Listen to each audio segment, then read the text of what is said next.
Hello दोस्तों, आप सब लोग कैसे हैं? उम्मीद है आप सब लोग अच्छे होंगे। आपका एसपी स्टडी 80 चैनल में स्वागत है। तो आप लोग मेरे चैनल को सब्सक्राइब कर दीजिए। आज आपके लिए पार्ट 7 लेकर आई हूँ। क्या? समवर्ग नियम या समवर्त नियम। ठीक है, इसमें और मैं कुछ बताऊंगी।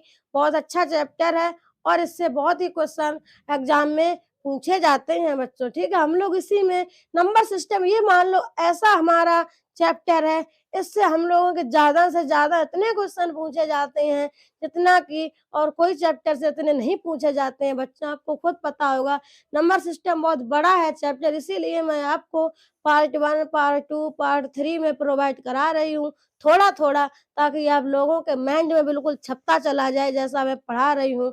तो मुझे उम्मीद भी है और आप लोगों को पता भी होगा, अगर आपने मेरी पूरी क्लास देखी होगी बच्चों, तो क्या आपको बिल्कुल समझ में आ रहा होगा। आपको याद भी हो रहा होगा, समझ में भी आ रहा होगा। ठीक है, अपने कॉपी में लिखते जाइए जितना मैं पढ़ा रही हूँ। मैं आपसे मतलब कह सकती हूँ, मैं आपको भरोसा दिलाती हूँ कि आपको नंबर सिस्टम अच्छे से अच्छा आ जाएगा। कभी भी आपको ज़िंदगी में दिक्कत नहीं होगी अगर आप मेरे चैनल से पढ़ोगे, क्योंकि मैं अच्छे से पढ़ा रही हूँ। मुझे अपने पर तो भरोसा है ही ना बच्चों। चलिए आइए पढ़ते हैं। क्या है? समवर्ग नियम।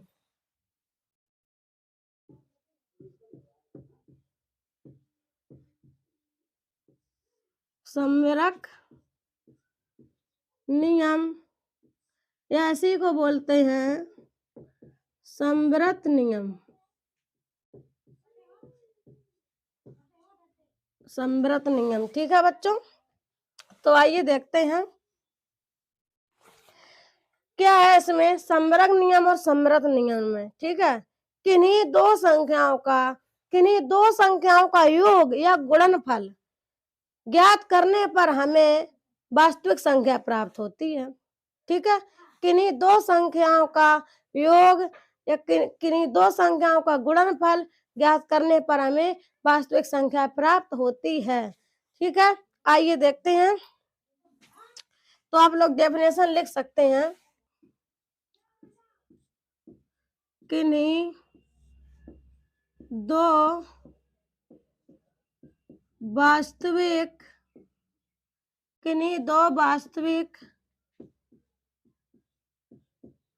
संख्या का योग एवं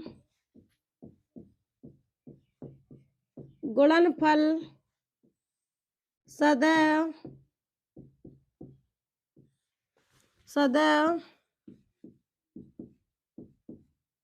वास्तविक संख्या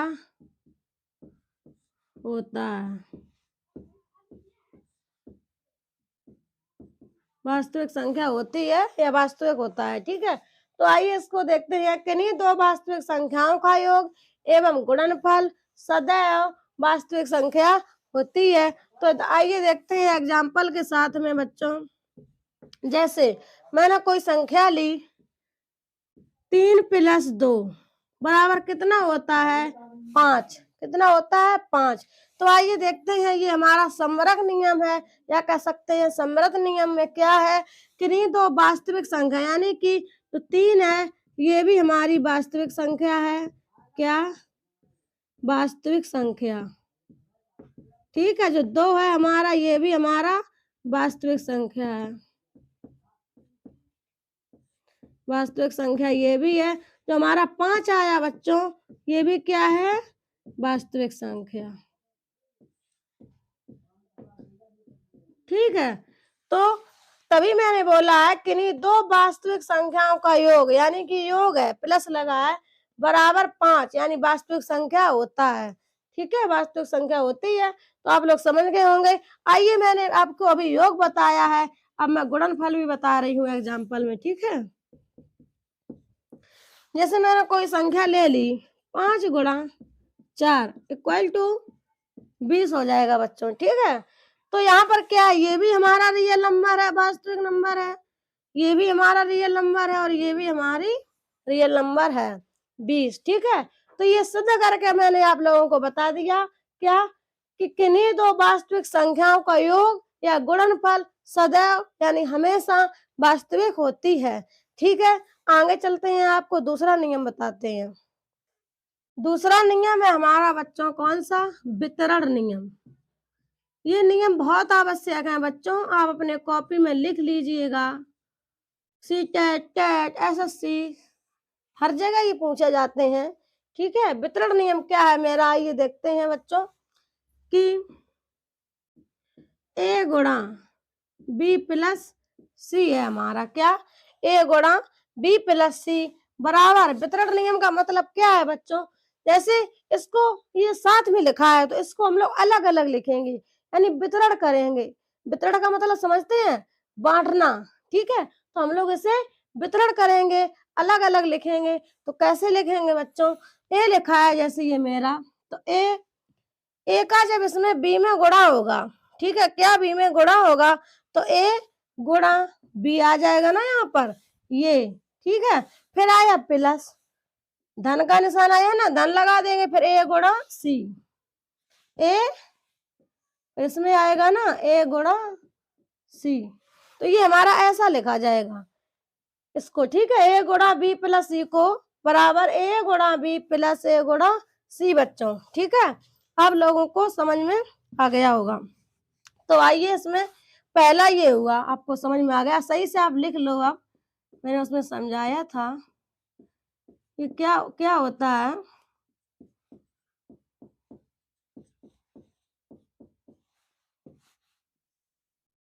ऐसे आप लोग अपने कॉपी में लिख लीजिए, ठीक है। तो इसमें मैं आपका एग्जाम्पल और समझा देती हूँ, पहले आप लिख लो, ठीक है, फिर एग्जाम्पल इसके आगे बता दूंगी। दूसरा होता है हमारा क्या?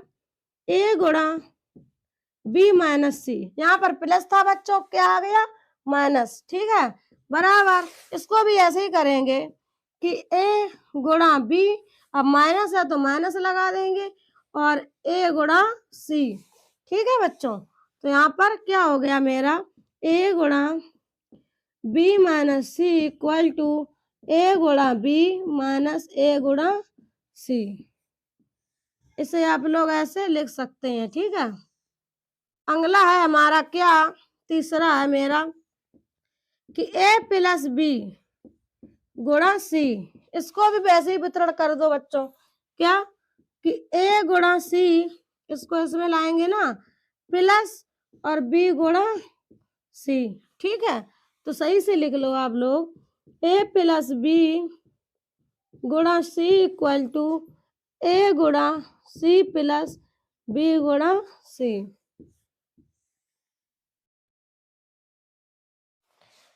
ठीक है, तो ये मेरे 3 हो गए रूल वितरण नियम के। तो इसमें आइए देखते हैं, एग्जाम्पल के तौर पर समझाते हैं कि हम लोगों को एग्जाम में कैसे आएंगे ये, ठीक है।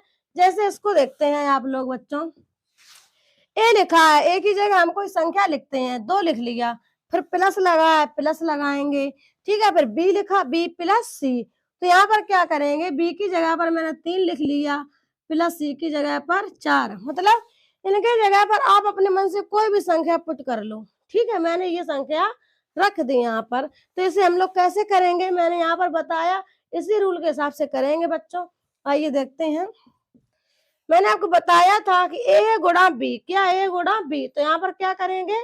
तो ये ए है, ये हमारा बी है, तो इसका इसमें गुणा करेंगे, क्या? 2 गुणा 3, फिर धन लगाएंगे, फिर इसका इसमें करेंगे 2 गुणा 4, तो क्या आया बच्चों? 3 दूनी 6 प्लस 4 दूनी 8, 8 6 कितने होते हैं? 14, ठीक है। तो आइए, ये हमारा नियम सिद्ध हुआ, ठीक है। अब इसमें देखते हैं क्या होगा। इसके जगह पर भी संख्या पुट करेंगे बच्चों, एक ही जगह पर मान लो मैंने क्या किया, ये वाली हम कर रहे हैं, ठीक है, रूल। मान लो मैंने यहाँ पर 1 लिख लिया, गुणा बी की जगह पर मैंने 4 लिख लिया, माइनस सी की जगह पर मैंने 5 लिख लिया। इसे आप कैसे सॉल्व करोगे वितरण नियम से? पहले डायरेक्ट आप नहीं करोगे, वितरण करोगे पहले, ठीक है, तभी हम लोग सॉल्व करेंगे बच्चों। कि ए गुणा 4 माइनस ए गुणा 5, समझ में आ रहा होगा आपको। पहले इसमें गुणा किया और फिर एक का इसमें किया, ठीक है। तो 4 एकम 4 माइनस 5 एकम 5, यानी इसका आ गया हमारा -1 सॉल्व करने पर, ठीक है, इसको देखते हैं। यहाँ पर भी हम संख्या पुट करके आपको बता रही हूँ एग्जाम्पल। जैसे a प्लस बी लिखा है, तो यहाँ पर मैंने a प्लस बी की जगह लिख लिया मान लो 8 प्लस 2।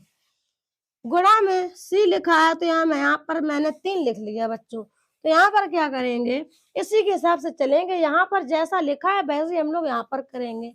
क्या 8 गुणा 3 किया मैंने बच्चों, फिर प्लस आया ये लगा दिया, फिर 2 गुणा 3 यानी कि 8 दिया 24 प्लस 3 दूनी 6, तो कितना आ गया 30। तो वितरण नहीं है हमारे 3 हो गए बच्चों। याद रख लेना कि a plus b, a plus कोष्टक में b plus c equal to a गुणा बी प्लस ए गुणा सी, यानी कि हमारे 3 हो गए हैं। इन्हीं के हिसाब से मैंने आपको न्यूमेरिकल भी बता दिए हैं कुछ। ठीक है, उम्मीद है कि आप लोगों को समझ में आया होगा। तो आइए आगे देखते हैं। किन्हीं भी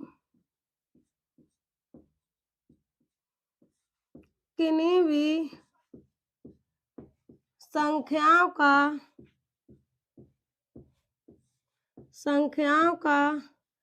क्रम बदलने पर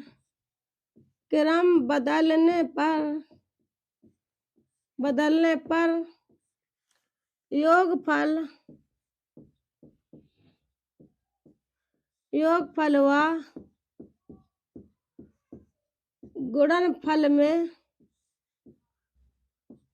कोई परिवर्तन नहीं होता है बच्चों, कोई परिवर्तन नहीं होता।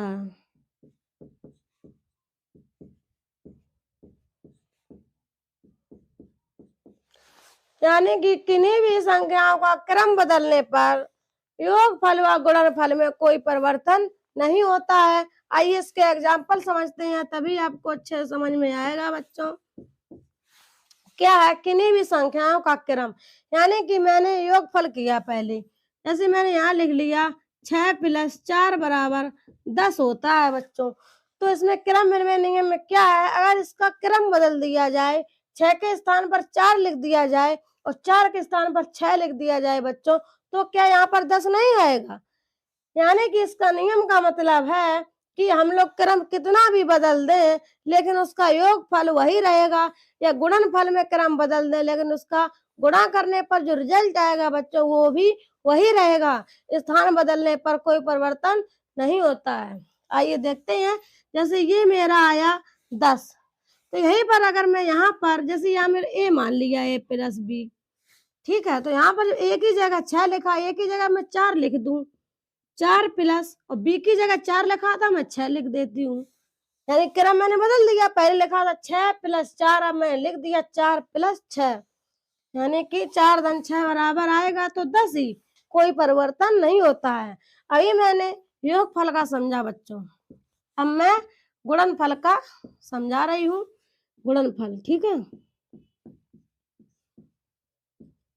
इसमें क्या है एग्जाम्पल, जैसे मैंने संख्या ले ली क्या कि 8 गुणा 4 बराबर कितना होगा बच्चों 32। ठीक है, अगर इसका हम नियम मतलब क्रम बदल दें, 8 की जगह 4 लिख दें और 4 की जगह 8 लिख दें, तब भी हमारा कितना आएगा 32। यानी कि इससे सिद्ध होता है, मैंने जो आपको बताया है कि डेफिनेशन सही है। क्रम में नियम हमारा क्या कहता है कि किन्हीं भी संख्याओं का क्रम बदलने पर योगफल व गुणनफल में कोई परिवर्तन नहीं होता है बच्चों। ठीक है, तो मुझे उम्मीद है आप लोगों को समझ में आया होगा। तो प्लीज मेरे चैनल को सब्सक्राइब जरूर कर दीजिएगा। ठीक है, धन्यवाद। अगले वीडियो में आपके लिए और कुछ अच्छा टॉपिक लेकर के आऊंगी। ठीक।